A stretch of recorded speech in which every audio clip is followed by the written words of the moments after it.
take you to Sandwich, where John Atwater is just wrapped up trying to stay whatever. John, you're such a trooper. I can't believe you're even still standing in those ferocious winds. I think I might have to attach myself to a pole here in a few minutes because it's hard to stand up. And I just want to show you guys how strong this wind is.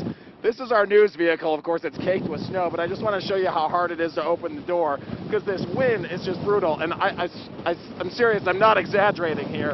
I mean, you need 2 arms, you push the door, and you don't do anything, and it slams. Now, I'll tell you the rest of the report from inside the car because it's a little more comfortable here, but it's obviously blustery out here in Sandwich. You can see the winds coming right off the water as the snow continues to blow. It's horizontal here, and we already have 3-foot snowdrift. So the concern here over the night is that more snow is going to pile up, and this wind could bring down power lines. And I'll jump out of the car again, but it's not so easy. You kind of have to put all your body weight into it, and you see it just slams closed.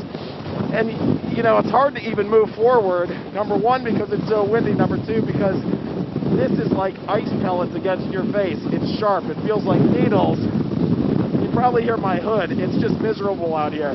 So this is what they're going to be dealing with all night long. This will go on through tomorrow morning. So they're very concerned about power outages. But I'm looking down the street. The lights are still on here, but many people who live here are expecting that those lights are going to go out at some point. We're live in Sandwich. John Atwater, WCVB News Center 5.